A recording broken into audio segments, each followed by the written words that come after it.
the top 6 reasons why you are staying fat and not losing weight.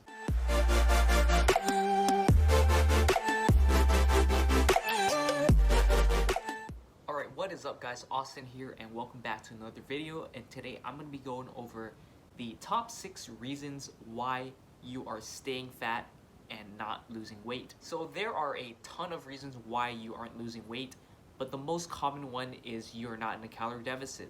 No matter how much you think that you are in a calorie deficit or you quote-unquote plateaued, you probably didn't. You are probably not tracking calories as accurately as you say you are, or you're making some other mistakes along the way. I'm sorry, this is just the truth. I tell you what you need to hear, not what you want to hear. And the truth is 99% of the time, it has nothing to do with stuff that are out of your control. It is perfectly in your control, and you are probably eating too many calories or overestimating the amount of calories you are burning. And so the top 6 reasons why you are probably not in a calorie deficit like you think you are. Number 1, you probably have too much cream or sugar in your coffee. And so a lot of people will drink 3 to 4 cups of coffee per day. I think this is pretty normal. Personally, I try to limit my caffeine intake, and I drink my coffee black, so it's not too much of a problem anyway.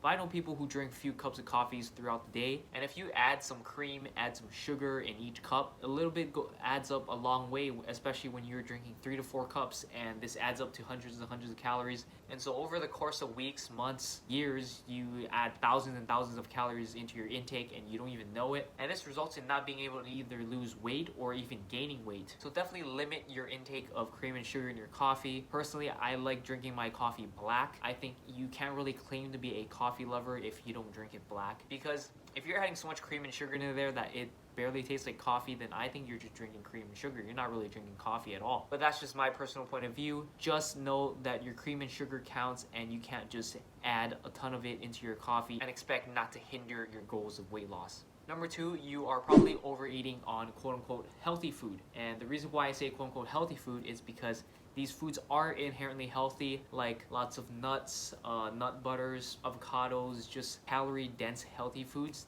Don't get me wrong, they are healthy, but for the purposes of weight loss, you want to stick to low-calorie dense foods. You need to limit your calorie intake, and if you're eating these healthy foods, but they also contain a lot of calories, yes, you are feeding your body with healthy foods and healthy nutrients, but you're not going to lose weight if you're eating too many calories. That is the bottom line. There's no way around it. At the end of the day, it's calories in, calories out. It doesn't matter the quality of food that you're eating. If you are eating less calories than you are burning on a daily basis, you will lose weight. That's not to say that you should eat junk all the time, but I'm just saying you definitely want a mix of both. You don't want to just be eating straight up junk food and losing weight and not feeding your body the appropriate nutrients it needs. And you don't also want to be eating a ton of healthy foods and overeating on those and not losing weight. You kind of want a middle ground. As with anything in life, everything in moderation. You want a mid ground of the amount of healthy and unhealthy foods while also maintaining a good calorie deficit. Number 3 is you are probably drinking way too many liquid calories. And so these are things like juices, sodas, any sugary drinks, and these definitely add up. If you've ever seen a full serving of full sugar drink, it's upwards of 100 calories per cup. And I don't know about you, no one really stops at half a glass or 1 glass.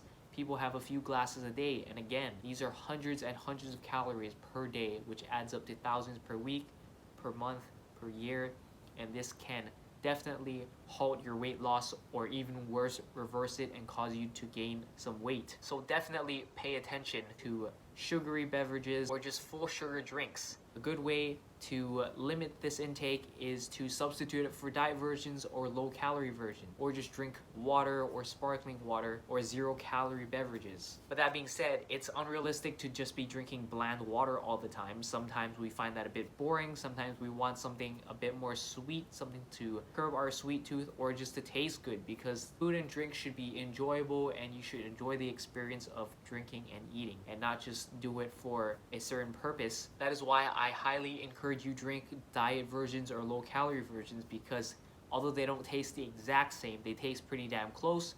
You save yourself hundreds and hundreds of calories, which do add up to thousands and thousands later on over time, and that way you can reach your weight loss goals while also satisfying that craving. Number 4, it's going to be forgetting about oils and condiments. If you didn't know, oils contain upwards of 100 calories per tablespoon.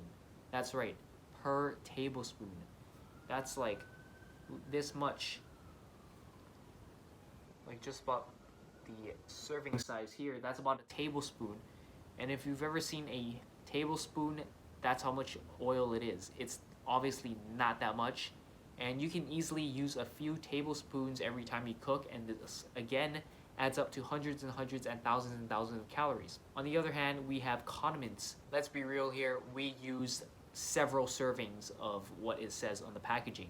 Even though some of the things like ketchup or barbecue sauce might be 50 to 100 calories per tablespoon, if you end up using 4 or 5 tablespoons, that is hundreds and hundreds of calories that do add up. And again, these are kind of quote-unquote empty calories. They don't really fill you up. They're just there, and they easily add up to hundreds and hundreds of calories, and they're just on the side. And they don't really contribute much to your overall satiation. Although they make your food taste pretty damn good, they don't contribute all that much to filling you up and keeping you from eating more. And so some good substitutes is using oil spray. This drastically cuts down the amount of oil that you're using and calories. Although do keep in mind that you can't just be holding down the button, spraying the oil, going and expect not to add any more calories. Every second that you spray, it's about 10 calories per spray. So know that it still does add up. Hold it down for maybe a couple seconds at most, and just to limit your oil intake. And then as for condiments, stick to low calorie or 0 calorie condiments like mustards. You have hot sauces. You have no sugar added ketchups. You have sugar-free barbecue sauces. There are a ton of options out there. If you make these small switches, you'll save yourselves hundreds of calories, which do add up over time. And of course, it can help keep your food from not being too bland, because let's face it, not all of us like eating chicken, broccoli, and rice every single day for every single meal for the rest of our lives. We want some flavor in our food. We want our food to taste good. We want eating to be an enjoyable experience and not just something that we have to do and torture ourselves with. Dieting should be fun and sustainable and enjoyable, because at the end of the day, you are doing this for the rest of your life. This is not some crash diet that you should be doing for a week and expect amazing results and just to go back to eating junk the next day. This is about creating long-term and sustainable habits for the rest of your life so that you can enjoy it for the rest of your life, and you don't have to change a single thing, and you don't have to go through these phases of dieting, of yo-yo dieting, of going up and down, failing and succeeding, failing and succeeding. You want to make slow and steady successes for the rest of your life. That way you can keep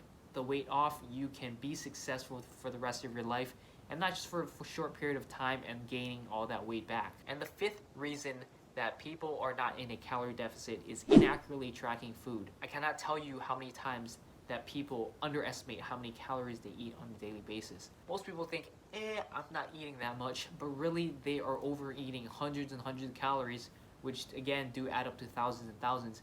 And over time, you don't realize that all these calories are adding up, and you're not seeing the progress that you are expecting, and you give up altogether just because you are not tracking accurately. When the reality is, if you took even a little bit of time to actually sit down and accurately track, you would see much better progress, and that would keep you motivated and more disciplined to keep going and see results and keep improving on those results, and ultimately not giving up on your goals and keep on progressing, and again, doing this for the rest of your life. And the 6th reason why a lot of people aren't in the calorie deficit that they are expecting is because they are constantly snacking throughout the day.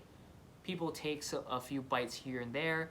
They'll take a bite of snacks here, take a bite of snacks a couple hours later, and these they don't really track because they think, oh, it's just a bite. But if these are high calorie dense foods and you take a few bites here and you take a few bites there, these again, they do add up to hundreds and hundreds of calories, which again can impede or hinder your progress. And a lot of the times when people snack, it's not even because they're hungry. If you're hungry, you would sit down and have a full meal. Some people just like to snack, and they find that they're not really hungry throughout the day, and that's because you're just snacking on hundreds and hundreds of calories. That's why you're not hungry. If you actually sat down and had structured meals, you would have these hunger cues. You would be able to have a more wholesome and better diet. But because you have all these snacks readily available, you feel the need to just keep on eating all the time, and that's why you're not hungry. Meanwhile, you're eating thousands of calories here and thousands of calories there. And again, over time, this does add up and can hinder your progress. And it really keeps you from being, again, accurately to be able to track your progress, and you're not going to see results. And eventually, you're going to give up if you don't see any results, even though you think you are in a diet, you think you are in a calorie deficit. Anyways, keep in mind these 6 things when you are trying to diet, when you are trying to lose weight. I will go over them again in review. So the first one is cream and sugar in your coffee. Keep in mind that these calories do add up, and try to drink black coffee, or even just try to limit your cream and sugar intake. Use Splendas instead. Use maybe a splash of creamer rather than pouring in a bunch, or just going 50-50 with coffee and milk. Number 2, it's overeating unhealthy foods. A lot of people think that just because foods are healthy that they are going to lose weight eating them. This is completely false. In order to lose weight, you have to worry about energy balance, which is calories in versus calories out. And nuts, avocados, nut butters, don't get me wrong, these foods are extremely good for your health, but they also contain tons of calories per serving. They are very calorie dense. And so these calories can easily add up even though you might think you're eating healthy. Number 3, it's going to be sugary beverages, and of course sugar contains a lot of calories and it's honestly very addictive. Sugar is just highly palatable and you just want more and more, and so it's always like a constant thirst just to keep wanting more sugar. And also, drinks themselves just are not that filling compared to food sources where they are solid. So it's easy to drink hundreds and hundreds of sugary calories right then and there and not be able to stop. Number 4, it's going to be forgetting about oils and condiments. These do add up. These are often used on the side, or just they aren't really paid attention to in an entire meal. And so just by having these on the side and not tracking them, you can easily add up on hundreds and hundreds of calories. So just pay attention to the amount of oils and condiments you are using. Number 5, it's going to be inaccurately tracking food. Again, a lot of people underestimate the amount of calories they eat, and if you accurately track every single little thing that you put into your mouth, you'd get a much more accurate calorie tracking, and you're going to be able to see progress rather than any hindrances just by not accurately tracking everything. Remember to track every single thing that you are eating. It doesn't matter if it's condiments or a few bites of food here or a few bites of food there, or even a tablespoon of oil. Every little bit counts. And always remember that it doesn't matter if you count calories or not. Just know that calories do count. Even though you are not counting them, they always count with your body. And then lastly, constantly snacking throughout the day. Try to limit the amount of snacking that you do. A lot of people overeat on snacking, and most of the time it's not even because they're hungry, they just feel the need to be eating something, and this can definitely lead down a road of just over consuming on the amount of calories they have. And an easy way to curb this is to maybe have healthy, high protein, low calorie dense snacks instead of snacks like chips, candy bars.